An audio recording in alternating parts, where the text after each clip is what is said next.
আসসালামু আলাইকুম রহমতুল্লাহি ওয়া বারাকাতুহু। আপনাদের সামনে কিছু কথা বলবো, সেটা হলো একটি সুন্দর একটা ঘটনা। অবশ্যই ভিডিওটি দেখেন বা শুনেন, ঘটনা থেকে অবশ্যই কিছু বুঝতে পারবেন। এই ঘটনা হচ্ছে, যারা অভাবী,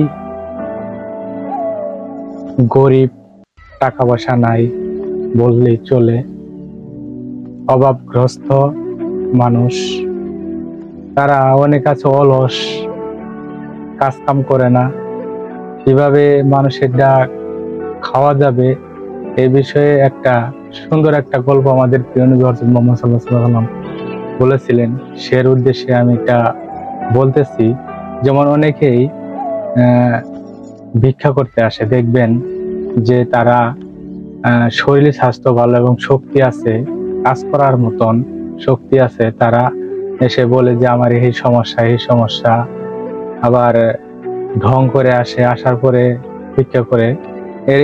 এই লোকদের আপনারা দেখবেন আগে আসলে সে কি কাজ করে খাওয়ার মতন যোগ্য, তাদেরকে আপনারা ভিক্ষা দিবেন না। মন চাইলে যদি মনে আপনি যদি চায় তাহলে আপনি দিবেন, আর যদি না চায় তাহলে দিবেন না। যাই হোক, এই বিষয়ে একটা গল্প।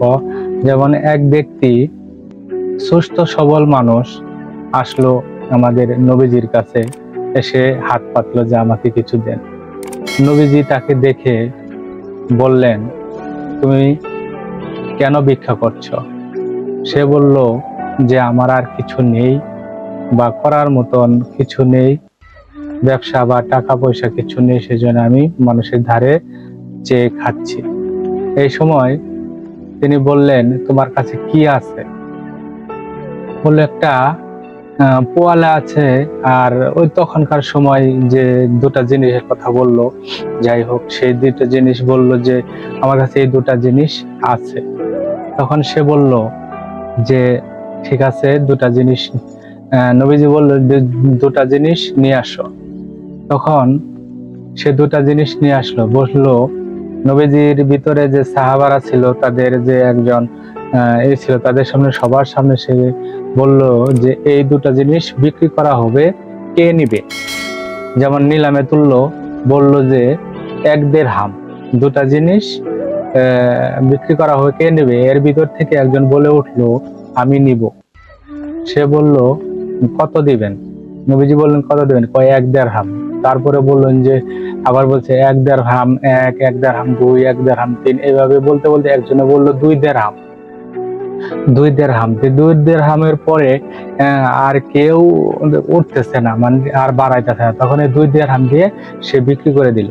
বিক্রি দেওয়ার পরে 2 দিরহাম সেই লোকটিকে দিয়ে বলল যে 1 দিরহাম দিয়ে তুমি তোমার খাবার কিনবে, আর 1 দিরহাম দিয়ে ওই যে কুড়াল, মানে তখনকার আমলে যে কি জানি ওটা বলে, যাই হোক আমি একটা কুড়াল বললাম, যে একটা কুড়াল কিনে আনবে বাজার থেকে। কুড়াল কিনে আনার পরে 1 দিরহাম দিয়ে খাবার কিনলো, আর 1 দিরহাম দিয়ে কুড়াল কিনে আনলো। কুড়াল কিনে আনার পরে সে নবীজির কাছে আসলো। নবীজির কাছে এসে পরে যে একটা হাতুড়ি দিয়ে যায়, যে ধরতে হবে কুড়ালের ভিতরে, এটা তো লাগবে। সে তাকে এটা ভিতরে বানিয়ে দিয়ে ভিতরে দিয়ে ঢুকিয়ে দিল। তারপরে বলল যে এটা নিয়ে সকালবেলা কাঠ কাটতে যাবে, সকালবেলা কাঠ কাটতে যাবে, কাঠ কাটতে যাবে। এই কাঠ কেটে বিকেলে তুমি বিক্রি করবে, বিকেলে বিক্রি করবে। এটা দিয়ে, ওই বিক্রি করার টাকা দিয়ে তুমি অর্ধেক টাকা দিয়ে সংসার ব্যয় করবে, আর অর্ধেক টাকা আয় করবে। এভাবে কিছুদিন যাওয়ার পর সে 9 দিরহামের মালিক হয়ে গেল। তারপর একদিন নবীজির কাছে আসলো, যে তখন বলল, ইয়া রাসূলুল্লাহ, আপনার দেখানো পথটি আমার খুব স্বাবলম্বী হয়েছে। তাহলে বোঝা যাচ্ছে যে আমরা কঠোর পরিশ্রম করতে হবে, এবং কি অন্যের ধার থেকে মুক্ত থাকতে হবে, যাতে আমরা মানুষের কাছে হাত না পাড়াই। আর দরিদ্রতাটা এমন এক জিনিস, আমাদের প্রিয় নবী হযরত মুহাম্মদ সাল্লাল্লাহু আলাইহি ওয়াসাল্লাম দরিদ্রতাকে পছন্দ করতেন না, কেননা দরিদ্রতা মানুষের ঈমানকে নষ্ট করে দেয়। তাই আমরা চাই সঠিক পথে ইনকাম করার জন্য, হালাল পথে ইনকাম করার জন্য। ইনশাল্লাহ সবাই আমরা চেষ্টা করবো হালাল পথে ইনকাম করার জন্য। তুমি এমন ভাবে জীবনটা গড়ে তোলো যেন মরণের পরে কল্যাণকর হয়।